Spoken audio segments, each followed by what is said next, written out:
Ron Donaire, CEO of Intuizi, and I have with me today Ruslan, Head of Business Development for Eurasian Markets for ESKIMI DSP. As Head of Business Development for Eurasia, we are very lucky to have such an experienced advertising and marketing leader on the segment. Ruslan, welcome to the Data Deep Dive. Hi, Ron. Happy to be here. Excellent. Thank you so much. Why don't you tell us a little bit about what you're working on at ESKIMI? So yeah, ESKIMI is like an ad tech platform. So we're working with global companies from Visa, Samsung, or some sensitive categories like alcohol, tobacco, gambling, crypto, and we run operations in more than 130 markets worldwide, and we have offices in African markets, in Asian, in European markets, and dealing with the biggest brands in the world, from Coca-Cola to Samsung, Visa, and other brands, and offering our platform like an alternative to some monopolies like Google Marketing Platform, the Trade Desk, and those other big guys. Awesome. Well, thank you very much for that overview. So from what I understand, ESKIMI is currently reaching over 1.5 billion with a B monthly active users. What are the countries that you primarily focus on currently? So we started our company about 16, 17 years ago as a social network like Facebook. So we started from African markets, even though we are from the north of the Europe. So we were joking that we are selling the ice to African markets. So, and it was the roots of our company. Then we opened the office in Southeast Asia markets like Singapore, Thailand, Vietnam, and now we're back in home. So we are opening offices in European markets. But we like to work in those developing markets. But now we have clients from US to UK and other Taiwan markets worldwide. So ESKIMI also has a local DMP. Can you talk a little bit about that and how that plays into how brands and advertisers can leverage their first-party data? Yeah, of course. So we have a full stack programmatic platform. So we have three main ingredients. It's DSP, it's DMP, and it's SSP. So DMP data management platform. So we're having our own data servers where we collect the data from third-party providers like on audience.com, from first-party data. We're also putting learning tags in creative that we are, for example, launching.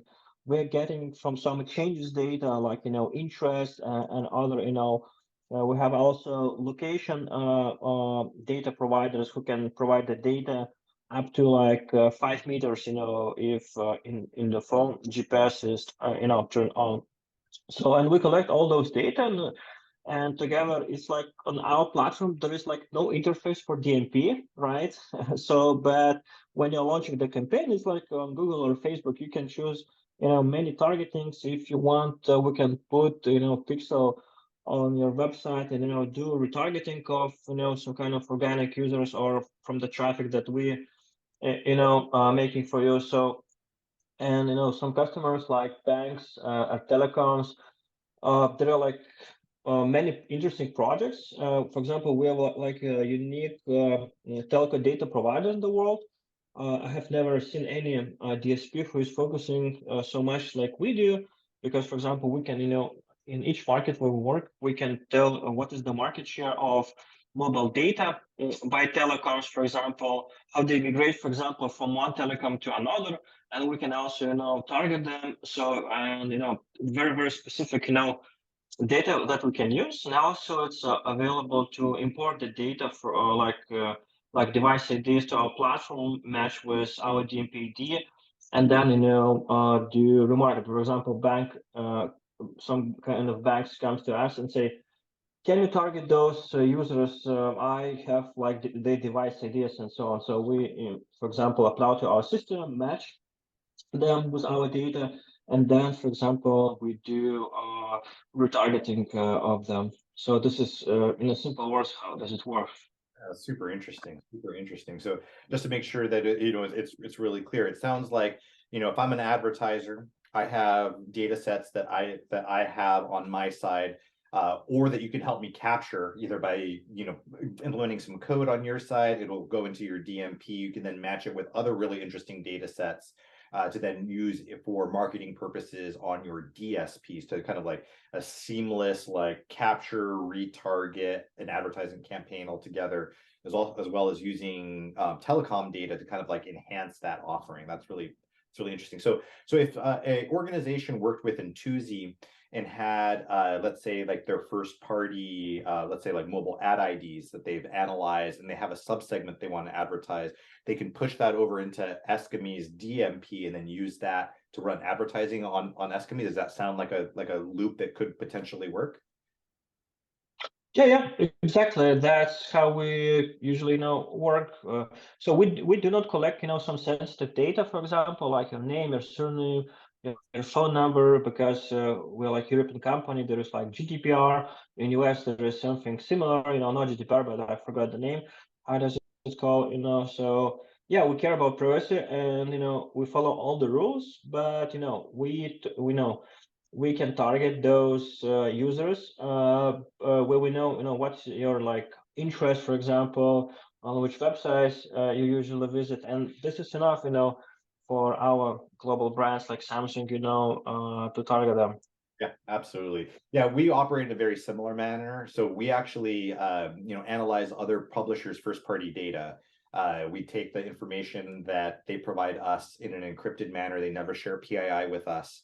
We do some analysis. We find some interesting bits of information, and then we kind of help match them with appropriate endpoints, either being like ESKIMI to be able to execute in a developing market, or perhaps, in a more established market like the US, or just simply to learn about their data, because intelligence is kind of the name of the game, right? Like being able to understand who is utilizing your app, utilizing your website, and then executing down to like a finite group of people. But you don't need to know exactly who they are. You just need to know as a whole that it would be useful for you, right? Like you don't need to know Ron did something. You need to know Ron and this group of people together can be advertised to. And yeah, so we take the most stringent law, we apply it globally. So like we take GDPR and CCPA in California, which is kind of the two kind of like gold standards of privacy laws, and apply it globally in order to make sure that we're fully compliant and future-proof for anything that we do as well. Great. I mean, that's super interesting. So DSPs are fairly ubiquitous in their offering, meaning that they all have the same basic things that you can do. They have access to different inventory, but ESKIMI is a very unique channel in that you guys work a little bit in the in-game like metaverse. Can you talk a little bit about that? Yeah. So we like a couple of years ago, we like started pioneering this one of the, I would say, fastest growing digital channel in the world. So we are now connected to several exchanges who can provide like in-game blended ads. So it means when you're playing the game, so the ads like some interactive like video or static banners or animated could be placed inside the game. So it's like in metaverse, for example. For example, you're driving the car and you can see the billboard inside the game, and you cannot touch it. You cannot skip it, and it doesn't disturb your gaming experience actually. But you for example, everywhere see McDonald's, right? In your, for example, local language, and it could be like on the billboard. It could be like a background. It could be like on some kind of items and so on. So this is like a very interesting format that we are currently doing, and like in several months, most probably we'll have also access to PlayStation games. But now we have like more than 40 billion ad opportunities worldwide. So both for display ads and video ads, and the biggest, I believe, advantage of this game is that viewability is about 95%. So almost every dollar goes to those impressions that actually are seen by the customers, and by some like reports, total amount of gamers accounts for about 3 billion gamers, and about 50% are daily gamers. It means 1.5 billion database of gamers playing the games on daily basis on mobile phones or on the laptops, So this is like a huge opportunities to advertise in very interesting way, which doesn't, disturb, your gaming experience. But we also did some case studies with our partners, and we see, after the brand lift, how, that brands that advertising, how perception of them, are changing, and it's super, visible when you're playing the games. So interesting. So interesting. Well, awesome. Thank you so much for the time today. It's been super informative. If a viewer wanted to get in touch with you to engage with you or ESKIMI, what's the best way of doing so? So the best way would be to write me personally on LinkedIn. You can find me like Ruslan Lisovskij, or just browse ESKIMI DSP LinkedIn page, or you just can go to eskimi.com and you will find the contacts where you can also contact our sales representatives worldwide. Fantastic. Ruslan, thank you so much for being on the show today. I hope you have a great week, and join us next week for another data dive in.